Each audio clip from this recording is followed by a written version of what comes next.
বাসর করে বরের সাথে ধরা খেলেন প্রবাসীর বউ, কান্নায় লুটিয়ে পড়লেন নববধূ। কি আজব ঘটনা, বাসর করে পরক্রিয়া। দর্শক, বিস্তারিত জানতে চাইব নববধূর কাছ থেকে। তো আপু, আপনি সম্ভবত প্রথম দেখছেন এই ঘটনাটা, তো আপনি এটা তো কারো কাছে নাও বলতে পারতেন, এটা আপনি ফ্লাশ করলেন কেন? কেন আমি বলবো না কেন?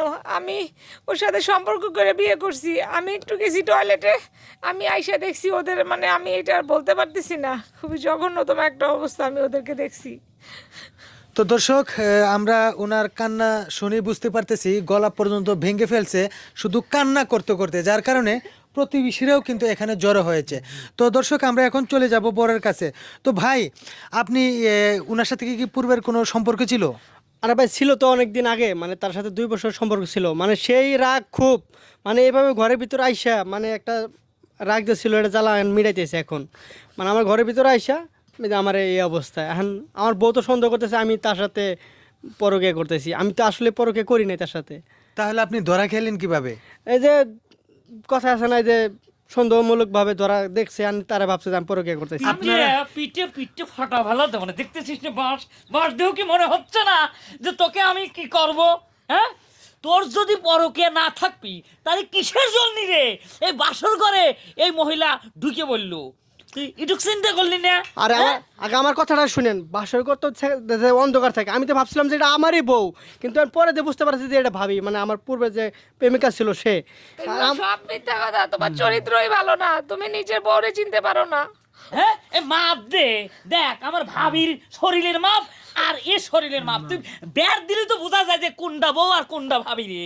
হ্যাঁ, আমার কি শিখাচ্ছ পাগল পাইছু রে? এই জন্য তো পিঠের মাপ দিতেছি, বুঝতেছিস না? তো দর্শক, আমরা বরের কিছু কথা শুনলাম, এখন আমরা চলে যাব প্রবাসীর বউর কাছে। কারণ আপনার তো স্বামী আছে, তাই না? প্রবাস থাকে। তো প্রবাস থাকা অবস্থায় আপনি অন্য একটা পর পুরুষের সাথে যে কার্যকলাপটা করলেন, এটা কি ভালো করলেন? ভাই একটা কথা বলি, আমার স্বামী প্রবাসে থাকে, মাঝে সাঝে বাজার সদাই করা লাগতো, তো ওর হাতে আমি আনাতাম এটা ওটা। তো আমি শুরু থেকে কিছু বলতে চাই না, ও আমার আগে প্রস্তাব দিছে। হ্যাঁ, তারপর আমি তারা বলছি যে দেখো, তোমার চেয়ে আমার বয়স অনেক বেশি, আগে কিন্তু আমি চিকন ছিলাম, তো তোমার চেয়ে আমার অনেক বয়স বেশি, তোমার সাথে আমার যায় না, আর আমার স্বামী তো প্রবাসে থাকে, ওটা কোনো সমস্যা নেই, তোমার স্বামী তোমার সংসার সব কিছু থাকবে। অনেকে করে না, মানে বোঝেন না, রসের কথায় আমি গইলা গেছি মেয়ে মানুষ। প্রীতির কথা রে, ওই তুমি যে আর যদি না আসতে তাহলে ও কি তোমার ডাহিলি আসতে পারতো? এই জন্যই তো চিকন ছিল না। এই যে বাঁশ খান দেখছো, বাঁশ। আচ্ছা, ঠিক আছে, আপনি প্রেম করছেন। এই তুই চুপ থাক, বক বক করিস না, এটা আমার ব্যক্তিগত ব্যাপার। ব্যক্তিগত না না না, ব্যাপার। ঠিক আছে, তো পরে ব্যক্তিগত হলো ব্যাপার। বিদেশে, ভুলাই। আর তুমি আমার ভাবি হয়ে মান সম্মান আমার মুই চুলকারি তোর দিচ্ছ। ভাই আমার বিদেশে তুই গেছে, তোর ভাই না কত করে কই আমি টাকা দরকার, আমার স্বামী দরকার, আহে না কে, এর লাগে আমি প্রেম করছি। আচ্ছা, প্রেম করতে ভালো কথা। আমার জাবির দিলু কে, জাবির দিলু কে, বাদে- এই জন্যই তো আমি চিকন বানাতে পারে বাঁশ দি বাইরে। আচ্ছা, দাঁড়ান দাঁড়ান দাঁড়ান দাঁড়ান। আচ্ছা ভাবি, তো এখন কথা হলো যে আপনি প্রেম করতেন, যাই করতেন তাই করতেন, সমস্যা নাই। এখন বিয়ের আগে তো উনাকে আটকাইতে পারতেন, এখন বিয়ে করছে, বিয়ের আগে আটকে আমি গেছি বাপের বাড়ি, আমি বাপের বাড়ি গেছি, ও আমার সাথে পেক আপ করছে 6 মাস হয়। আচ্ছা ঠিক আছে, সমস্যা নাই, রাগারাগি হতে পারে, স্বাভাবিক। 2 বছর যে ধরে প্রেম করতে, তখন কোনো হুঁশ ছিল না, ওর জীবনে কোনো ভয় নাই। আমি কিন্তু ওকে বলছি যে তুই যদি বিয়ে করি এটা আমি সহ্য করতে পারবো না, আমাকে সারা জীবন এইভাবে রাখবে, কিন্তু বিয়ে করবে না। ঠিক আছে, কোনো সমস্যা নেই, করুক না, স্বামী বিদেশ থাক, স্বামী আরও 20 বছর বিদেশ থাক, সমস্যা নাই, যেহেতু আমার তো প্রেমিকা এই জায়গায় আছে।